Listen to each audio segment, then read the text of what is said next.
नमस्कार दोस्तों, crescent education classes में आप सभी का स्वागत है। उम्मीद करते हैं आप सभी लोग स्वस्थ हैं। आप सभी को विजयदशमी की हार्दिक शुभकामनाएं। दोस्तों, इस मौके पर हमारी official application crescent education classes में कई सारे ऑफ़र दोस्तों हमारे निकले हैं कोर्सेज में, और ये ऑफ़र दोस्तों आज तक ही वैलिड हैं, इसलिए तुरंत इन ऑफ़र का फ़ायदा उठाएं। हमारी क्रीसेंट एजुकेशन क्लासेस की ऑफिशियल एप्लीकेशन को दोस्तों तुरंत डाउनलोड कर लीजिए। उसका लिंक हमने इस वीडियो के डिस्क्रिप्शन बॉक्स में डाल दिया है। इसके अलावा हमारे टेलीग्राम चैनल पर भी तुरंत जुड़ जाइए, लिंक अबाउट सेक्शन में दिया गया है। वहाँ पर भी दोस्तों आपको कई सारी एक्टिविटीज़ देखने को मिलेगी। आज की वीडियो में हम दोस्तों बात करेंगे उत्तराखंड प्रवक्ता भर्ती को लेकर जो नई अपडेट आई है। स्क्रीनिंग परीक्षा हटाने की डिमांड हो रही है। अब बहुत सारे अभ्यर्थी हैं जिन्होंने मुझे मैसेज किया है, कॉल किया है कि सर क्या ये प्रवक्ता स्क्रीनिंग परीक्षा हट जाएगी। इसके अलावा अस्थायी व्यवस्था में रखे जाएंगे शिक्षक, इसकी पूरी तैयारी कर ली है उत्तराखंड गवर्नमेंट ने। तो चलिए आज की वीडियो को शुरू करेंगे।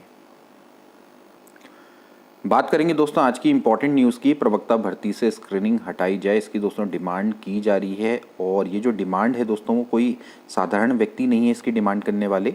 इसकी डिमांड करने वाले हैं भाजपा नेता रविंद्र जुगरान। ये वही व्यक्ति हैं दोस्तों, इन्होंने इससे पहले भी 2018 की जो प्रवक्ता भर्ती हुई थी उस पर सवाल उठाए थे। उस समय पर विषयवार परीक्षा हुआ करती थी, उसके बाद फिर इंटरव्यू हुआ करता था। तो फिर उसके बाद जब इन्होंने सवाल उठाए तो फिर उसके बाद जो प्रवक्ता भर्ती है उसमें से इंटरव्यू को समाप्त किया गया। हालांकि उस समय पर जो सिचुएशन थी वो भी इनके पक्ष में थी, क्योंकि जो समूह गौ की भर्ती परीक्षा होती है उस पर इंटरव्यू नहीं होता है, और ये नोटिफिकेशन भी है। जनरली जो ग्रुप बी की परीक्षाएं होती हैं उसी में इंटरव्यू का प्रावधान किया गया, और केंद्र सरकार भी इसको धीरे धीरे ख़त्म कर रही है। जितनी भी ग्रुप सी की भर्तियां हैं उसमें से इंटरव्यू को हटाया जा रहा है, क्योंकि उसमें अनियमितता देखी गई है। तो ऐसे ही क्योंकि जो प्रवक्ता है दोस्तों वो ग्रुप सी की भर्ती के अंतर्गत आती है, तो उसमें से आपका जो ये इंटरव्यू है ये तो दोस्तों आपका हटना ही था। और लेकिन इनका भी काफ़ी सहयोग रहा इसमें, और इन्होंने प्रवक्ता में से इंटरव्यू को हटा दिया। उसी के बाद फिर दोस्तों जो 2020 में जो भर्ती आई थी उसमें पैटर्न को चेंज किया गया। उसमें स्क्रीनिंग प्लस फिर मेंस परीक्षा जोड़ी गई। पहले तो केवल मेंस परीक्षा थी, उसके बाद फिर क्योंकि अभ्यर्थियों की संख्या ज़्यादा होती है तो फिर स्क्रीनिंग लेने का प्रावधान है। अब इनकी ये डिमांड है कि इसमें से स्क्रीनिंग परीक्षा को भी हटाया जाए। अब इसका रीज़न क्या है? इसका रीज़न ये है 2020 की प्रवक्ता परीक्षा। 2020 की प्रवक्ता परीक्षा में क्या हुआ था कि कई सारे जो अभ्यर्थी थे जिनका विषय में पकड़ थी, तो वे लोग स्क्रीनिंग परीक्षा को क्वालिफाई नहीं कर पाए और मेंस में नहीं बैठ पाए।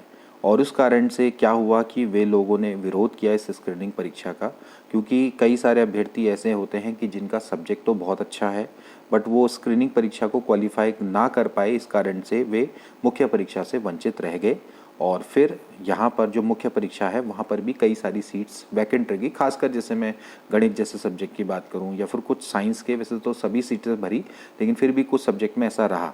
तो इनका यही मानना है कि अगर प्रवक्ता की अगर आप परीक्षा करा रहे हो तो इसमें जो विषय विशेषज्ञ हैं जिनको अपने विषय में नॉलेज है उनको प्रेफरेंस देना चाहिए और ये स्क्रीनिंग परीक्षा को हटाया जाना चाहिए।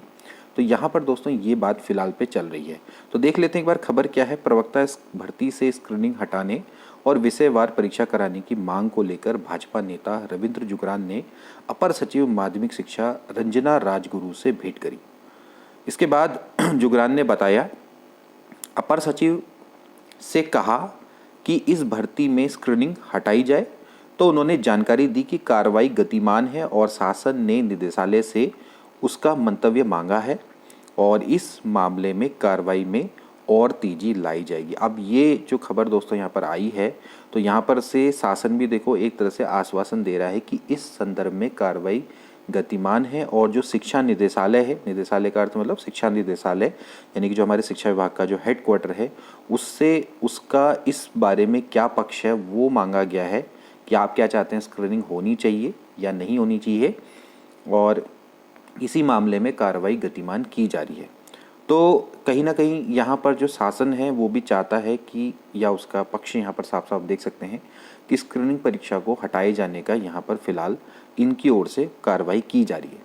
अब स्क्रीनिंग परीक्षा को हटाए जाने का रीज़न मैंने आपको पहले ही बता दिया है कि इसका रीज़न क्या है, कि इसमें ज़्यादातर जो अभ्यर्थी हैं वो स्क्रीनिंग परीक्षा इसलिए नहीं देना चाहते हैं क्योंकि जो सब विषय विशेषज्ञ वाली परीक्षा होती है प्रवक्ता भर्ती की अगर मैं बात करूं तो इसमें समस्या ये है, जैसे अगर मान लेते हैं अगर हम कोई भी परीक्षा जब हम देते हैं, जैसे मैं पीसीएस की परीक्षा की मैं बात करता हूँ, तो व्यक्ति क्या है पीसीएस परीक्षा में प्रारंभिक परीक्षा की तैयारी, मेंस की तैयारी साथ साथ दोस्तों कर सकता है।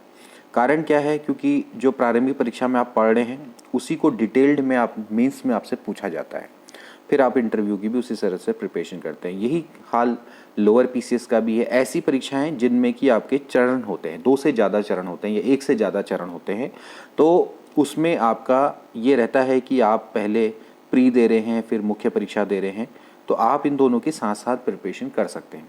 लेकिन प्रवक्ता में थोड़ा अलग है लेक्चरर में, इसलिए लेक्चरर एग्ज़ाम थोड़ा सा टिपिकल हो जाता है, क्योंकि स्क्रीनिंग एग्ज़ाम जो है वो बिल्कुल ही अलग है, उसका सिलेबस बिल्कुल अलग है, और जो प्रवक्ता मुख्य परीक्षा है उसका सिलेबस बिल्कुल अलग है, क्योंकि प्रवक्ता मुख्य परीक्षा में आपसे केवल और केवल सब्जेक्ट पूछा जाता है, जबकि स्क्रीनिंग परीक्षा में आपसे teaching aptitude, Uttarakhand knowledge, general knowledge, Hindi, reasoning ये सब पूछा जाता है, जिसका आपसे आपके विषय से कोई संबंध नहीं होता है।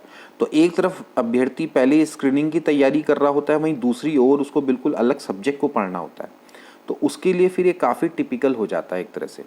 तो यहाँ पर इसलिए ये प्रवक्ता स्क्रीनिंग को हटाए जाने की यहाँ पर फिलहाल डिमांड ये चल रही है, क्योंकि बिल्कुल ये आपस में कोरिलेटेड नहीं है, और इसीलिए फिर इनकी साथ साथ तैयारी करना अपने आप में एक बहुत मुश्किल काम है, और इसीलिए हम लोग इसके लिए सजेस्ट भी करते हैं कि साथ साथ करो।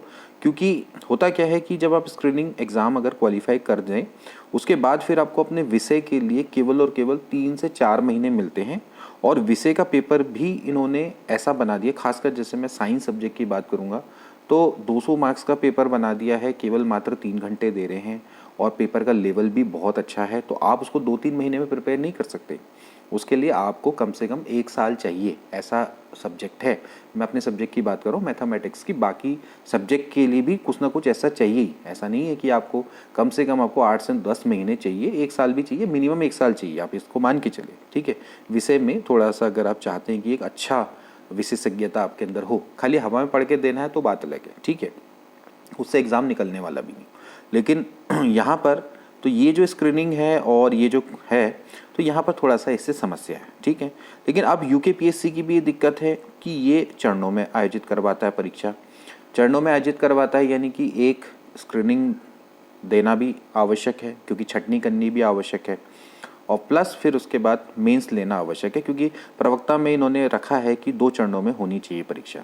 तो अब यहाँ पर ये देखना रहेगा कि यूकेपीएससी इसको किस तरह से लेगा। लेकिन अगर आप अन्य राज्यों की बात करें, अन्य राज्यों में भी दोस्तों पीजीटी एग्ज़ाम होते हैं, तो वो भी एक चरण में हो जाते हैं। ऐसा नहीं है कि वहाँ पर भी एक चरण में दोस्तों आप ये कर सकते हैं, जैसे कि उत्तराखंड एलटी का एग्ज़ाम होता है। उत्तराखंड एलटी एग्ज़ाम में अगर आप देखें तो वहाँ पर आपका एक पार्ट में आपसे टीचिंग एप्टीट्यूड पूछा जाता है, दूसरे पार्ट में आपसे सब्जेक्ट पूछा जाता है। तो इसी तरह का पैटर्न दोस्तों ये प्रवक्ता में भी कर सकते हैं, जैसे पॉलिटेक्निक प्रवक्ता में इन्होंने किया है। अगर आप देखें पॉलिटेक्निक प्रवक्ता में, हालांकि पॉलिटेक्निक प्रवक्ता में एक चरण और है, क्योंकि वहाँ पर इंटरव्यू है वो ग्रुप बी का है, तो ग्रुप बी में इंटरव्यू होना है, हो सकता है। तो पॉलिटेक्निक प्रवक्ता में इन्होंने क्या किया कि हिंदी और इंग्लिश को डाला है, और प्लस सब्जेक्ट डाला है, और प्लस फिर दूसरे फेज़ में इन्होंने इंटरव्यू डाल दिया, क्योंकि जो प्रवक्ता भर्ती है इसको जनरली 2 चरणों में करते हैं। तो यहाँ पर इसी तरह से ये पैटर्न अपनाया जा सकता है। ये पैटर्न तो ना भी अपनाए, इंटरव्यू तो नहीं होगा प्रवक्ता में, लेकिन ये चरण अपनाया जा सकता है, जैसे कि एलटी का चरण होता है कि आप एक पार्ट में शिक्षक से शिक्षण अभिरुचि पूछना अनिवार्य होता है। आज के ज़माने में कोई भी आपका टीचिंग एग्ज़ाम ऐसा नहीं है कि जहाँ पर आपसे टीचिंग एप्टीट्यूड ना पूछा जाए, चाहे आप केंद्रीय विद्यालय की तैयारी करें, चाहे नवोदय विद्यालय की, चाहे आप DSSB की तैयारी करेंगे या कहीं भी, तो आपसे थोड़ा बहुत टीचिंग एप्टीट्यूड दोस्तों पूछा ही जाएगा, ठीक है। एक यूपी TGT PGT जहाँ पर नहीं पूछा जाता, वहाँ पर भी इसको इम्प्लीमेंट करने की कोशिश की जा रही है, और वो होगा आगे जाके, ठीक है। तो इस हिसाब से देखा जाए तो प्रवक्ता स्क्रीनिंग के हटने के थोड़ा बहुत चांसेस हो सकते हैं, लेकिन अभी भी ये 100% श्योरिटी नहीं, क्योंकि इसको हटाए जाने में फिर दूसरा विकल्प है, उसको फिर सरकार को ज़रूर तलाशना होगा अगर ऐसा है। लेकिन फिर भी अभी जिस तरह से यूकेपीएससी के द्वारा कैलेंडर में इस चीज़ को जारी कर दिया गया है, अभी इसकी डेट को घोषित कर दिया गया, अप्रैल को किया गया है, तो उस हिसाब से इसको देखना रहेगा कि इसमें कितने चेंजेस रहेंगे। तो अभी तो फिलहाल दोस्तों यहाँ पर ये है कि प्रवक्ता स्क्रीनिंग का हटाया जाना अभी मेरे हिसाब से पॉसिबल नहीं है। अभी तो मेरा जवाब दोस्तों नो ही रहेगा, क्योंकि अभी फ़िलहाल इसको हटाया नहीं जा सकता, क्योंकि ऑलरेडी इसको यूकेपीएससी ने अपने एग्ज़ाम कैलेंडर में मेंशन कर दिया है। अब हालांकि ये देखना रहेगा कि आगे जाके कुछ अगर चेंजेस अगर इसमें आते हैं तो फिर इसमें कोई भी अगर अपडेट जो आएगी वो हम आपको तुरंत दे देंगे, क्योंकि अभी इस पर जवाब देना हमारे लिए पॉसिबल नहीं है, क्योंकि ये कोई छात्रों की डिमांड नहीं है, कोई ये ऐसी वैसी डिमांड नहीं है। और ये एक्चुअली क्या है कि ये आधार है, क्योंकि यहाँ पर अपर सचिव जो हैं उन्होंने भी बताया है कि स्क्रीनिंग से संबंधित हटाए जाने की कार्रवाई गतिमान है और उससे निदेशालय से उसका मंतव्य मांगा गया है। अब यहाँ पर ये देखना रहेगा कि निदेशालय क्या इसका जवाब देता है, उसके बाद ही सही वस्तुस्थिति दोस्तों स्पष्ट हो पाएगी। तो फिलहाल अभी आप जो भी आप प्रिपरेशन कर रहे हैं आप करते रहें, और अगर आप ऐसे भी दोस्तों अगर आप स्क्रीनिंग की तैयारी करेंगे तो आप इतना तो मान के चलिए कि ऐसा नहीं हो सकता कि केवल सब्जेक्ट के आधार पर यहाँ पर सिलेक्शन हो जाए।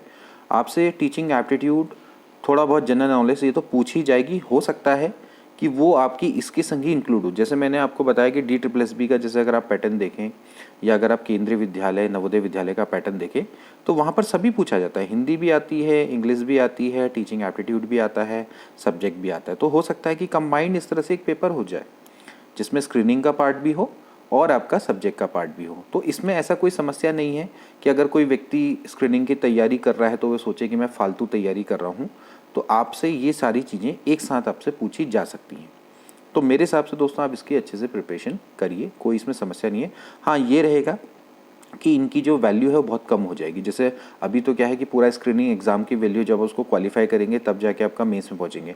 इसमें ये रहेगा कि जैसे 10 नंबर का हिंदी, 10 नंबर का इंग्लिश, 10 नंबर का टीचिंग एप्टीट्यूड, इस तरह से जैसे DSSB में होता है या फिर केंद्रीय विद्यालय में होता है, उतना हो जाएगा। सब्जेक्ट को वेटेज थोड़ा ज़्यादा हो जाएगा। तो ऐसे करके आपका हो सकता है। तो केवल और केवल स्क्रीनिंग परीक्षा पर डिपेंडेंट नहीं रहेंगे, और केवल आपका जो सब्जेक्ट है वो उसकी वैल्यू थोड़ा सा ज़्यादा बढ़ जाएगी। तो ऐसे दोस्तों यहाँ पर चरणों में परीक्षा हो सकती है।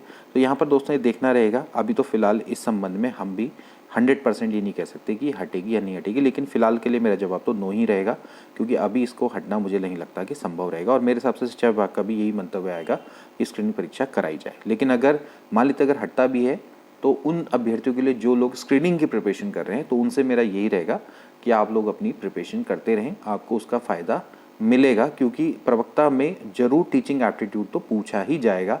ये तो ऐसा हो ही नहीं सकता कि कोई भी एग्ज़ाम हो शिक्षक का और उससे शिक्षण अभिरुचि ना पूछा जाए, तो आप उसको जरूर पढ़िए। अब बात करेंगे दोस्तों, अस्थाई व्यवस्था के तौर पे रखे जाएंगे 2000 शिक्षक। इसके बारे में दोस्तों मैंने आपको पहले ही बताया था। अब सरकार ने दोस्तों इसकी पूरी तरह से तैयारी कर ली है। अभी अस्थाई तौर पे जो 2000 शिक्षक रखे जाएंगे दोस्तों, गेस्ट टीचर से डिफरेंट है। गेस्ट टीचर को तो दोस्तों एक निश्चित मानदेय मिलता है। आपको पता है 25,000 रुपये का इनका मानदेय होता है मंथली। पहले 15,000 हुआ करता था, 25,000 कर दिया सरकार ने। और ये जो मानदेय है ये आपका फिक्स मिलता है इनको, हर माह के अंत में दोस्तों इनको मानदेय मिलता है, ठीक है। लेकिन यहाँ पर क्या है, ये नितांत अस्थायी व्यवस्था के तहत पर शिक्षक रखे जाने की तैयारी है, जिनका कॉन्ट्रैक्ट हर साल रिन्यू होगा। हर साल रिन्यू होगा इन द सेंस कि हर साल यहाँ पर इंटरव्यू लिया जाएगा, ठीक है। ये वही व्यवस्था है जो कि केंद्रीय विद्यालय और नवोदय विद्यालय में दोस्तों चलती है। केंद्रीय विद्यालय में भी आपने देखा होगा कि हर साल हर जगह से दोस्तों जितने भी आपके केंद्रीय विद्यालय स्कूल हैं, तो वहाँ पर हर सब्जेक्ट की वैकेंसी आती है और यही कॉन्ट्रैक्चुअल टीचर की आती है। तो इनको प्रतिवादन के हिसाब से पेमेंट दिया जाता है, फिर महीने का लमसम दिया जाता है एक साथ, ठीक है। तो ये दोस्तों ये वही वाले टीचर हैं, ठीक। इनसे क्या होगा कि हर सेशन में इनको बुलाया जाएगा और इनको टीचिंग के लिए आमंत्रण दिया जाएगा। उसके बाद जैसे ही सेशन ख़त्म, उसके बाद इनकी सेवाएं समाप्त कर दी जाएंगी। फिर अगले सेशन पे दोबारा से इंटरव्यू होगा और दोबारा से इनको बुलाया जाएगा, और हो सकता है कि वेटेज मिले कि जिसने पहले पढ़ाया है। तो इस टाइप की व्यवस्था यहाँ पर चलेगी। तो ये नितांत अस्थायी व्यवस्था है। गेस्ट टीचर तो ये है कि आप उसको हटाएंगे नहीं, वो बने रहेंगे, जमे रहेंगे जब तक कि वहाँ पर कोई परमानेंट नहीं आ जाता है। लेकिन ये वाली जो व्यवस्था है ये बिल्कुल नितांत अस्थायी व्यवस्था है। तो ऐसे यहाँ पर अभी फ़िलहाल, क्योंकि आप दोस्तों जानते हैं 3000 तकरीबन 4000 प्रवक्ताओं के पद दोस्तों खाली है। LT की भी काफ़ी पद खाली है। अभी LT का रिजल्ट आना है, उसके बाद जब तक आएंगे तो उसमें नियुक्ति प्रक्रिया में भी समय लग जाएगा। जब तक उनको ज्वाइनिंग लेटर मिलेंगे काफ़ी समय मिलेगा। अभी रिजल्ट आना है, फिर इसका डॉक्यूमेंट वेरिफिकेशन होगा, फिर उसके नियुक्ति पत्र मिलेंगे, तो उसमें काफ़ी समय। तब तक जो छात्र हैं उनकी पढ़ाई प्रभावित ना हो, तो उस कारण से इन शिक्षकों को रखा जा रहा है। तो देख सकते हैं शिक्षा विभाग में 2000 शिक्षकों को नितांत अस्थायी व्यवस्था के तौर पर रखने की तैयारी है। विभागीय मंत्री के निर्देश पर शिक्षा निदेशालय ने शासन को प्रस्ताव भेजा है और इसमें शिक्षा मंत्री के मुताबिक कि विभाग में कई शिक्षक लंबे समय से छुट्टी पर रहते हैं, खासकर शिक्षिकाएं, जैसे कि वो मातृत्व अवकाश पर जाती हैं, ठीक है, और इस बीच छात्र छात्राओं की पढ़ाई प्रभावित ना हो, तो इसके लिए शिक्षकों की तैनाती की जाएगी। और सरकार की मंशा ये है कि शिक्षकों की कमी से छात्र छात्राओं की पढ़ाई प्रभावित ना हो, इसलिए नितांत अस्थायी व्यवस्था पर शिक्षकों को रखा जाएगा। और विभागीय अफसरों के अनुसार इन शिक्षकों को प्रति वादन के हिसाब से, पर पीरियड के हिसाब से मानदेय दिया जाएगा। हाई स्कूल के शिक्षकों को 200 रुपये दोस्तों दिया जाएगा पर वादन, ठीक है। तो अगर आप एक दिन के 4 पीरियड भी लेते हैं तो 800 रुपये आपके पर डे के बन जाते हैं। और महीने का अगर आप हिसाब लगाएं तो क्योंकि संडे वनडे छुट्टियाँ उट्टियाँ भी रहती हैं, जितने दिन आप करेंगे, जैसे अगर आप 20 दिन भी अगर आप पढ़ाते हैं, 10 दिन मान लेते हैं छुट्टी के हो गए, जैसे कभी संडे हो गया, कभी कुछ हो गया, कभी कुछ हो गया, तो 20 दिन के हिसाब से अगर आप देखा जाए तो 8 दूनी 16,000 रुपये के आसपास दोस्तों आपका बैठ जाता है अगर आप पर डे 4 पीरियड लेते हैं और 20 वर्किंग डे आप महीने में करते हैं तो, ठीक है। ऐसे ही इंटर के हिसाब से देखा जाए तो वही 250, 4 अगर आप लेते हो तो पर डे का 1000 रुपये और 20,000 रुपये 20 दिन का आप इस तरह से मान लीजिए। संडे वनडे का आपका काउंट नहीं होगा, ठीक है। तो विभागीय अधिकारियों के मुताबिक यदि कोई शिक्षक एक दिन में 4 वादन पीरियड पढ़ाता है तो उसे एक दिन में 1000 रुपये का मानदेय मिलेगा। तो आप देख सकते हैं कि 4 वादन तो दोस्तों आपसे लिए जाएंगे और इस हिसाब से अब इसमें यह है कि जितने आप पीरियड पढ़ाएंगे उतना आपके लिए अच्छा है, जितना आप एक्स्ट्रा पीरियड्स पढ़ाएंगे उतना आपको मानदेय मिल जाएगा, ठीक है। तो दोस्तों आज के लिए इतना ही, मिलेंगे नेक्स्ट वीडियो में, तब तक के लिए take care and good bye. Vijayadashami की आपको बहुत बहुत शुभकामनाएं। तुरंत हमारी एप्लीकेशन डाउनलोड कर लीजिए, लिंक डिस्क्रिप्शन बॉक्स में दिया गया है। अब मिलेंगे नेक्स्ट वीडियो में।